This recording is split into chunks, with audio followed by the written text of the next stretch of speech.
Now, even before I read this, I thought this reminded me of Scum Saving System, and honestly, it still does. And I will say here and now, it is a way better version of Scum Saving System. Just like the main character from Scum Saving System, the main character in this comes from an influential rich family that love to pamper and spoil him.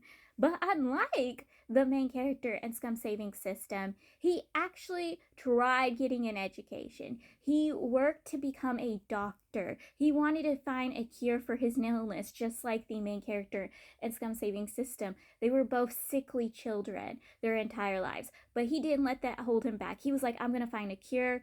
I'm going to save others. I'm going to work for it. But nah, the main character in Scum Saving System was like, oh, I have an illness. I'm not going to even try. I'm just going to sit and spend my days reading books.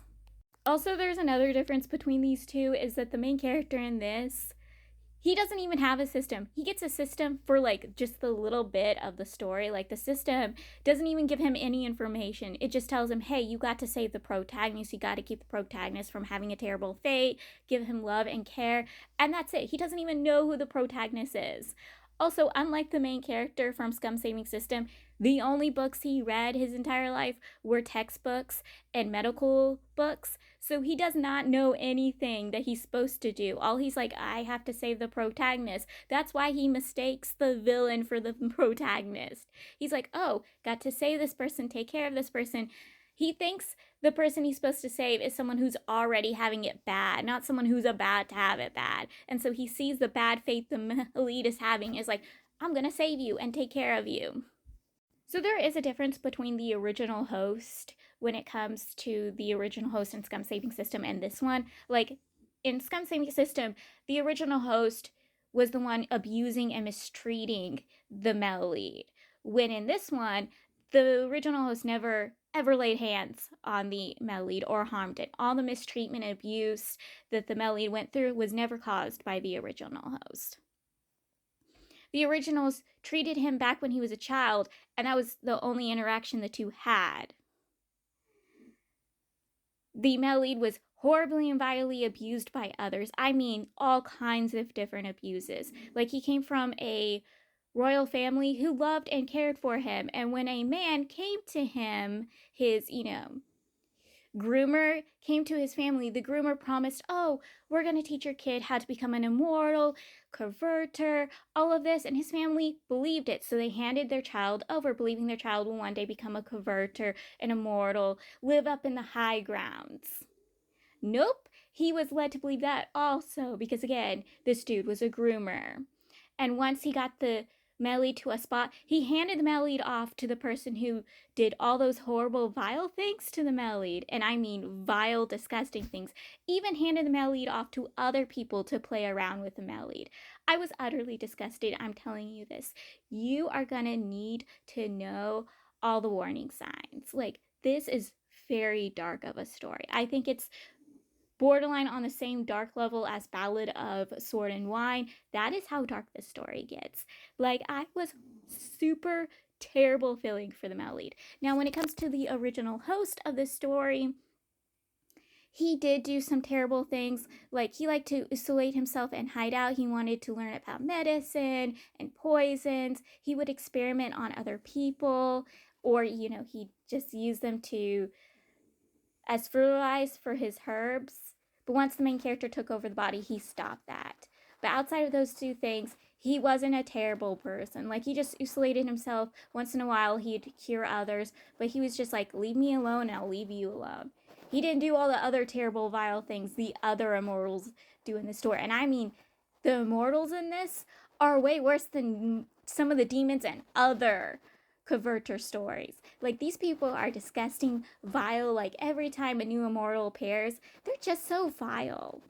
They're so disgusting. I want to throw hands with every single one of them that shows up. Like, can we not get a good person once that shows up? Like, I think the only good person in this entire story is the main character.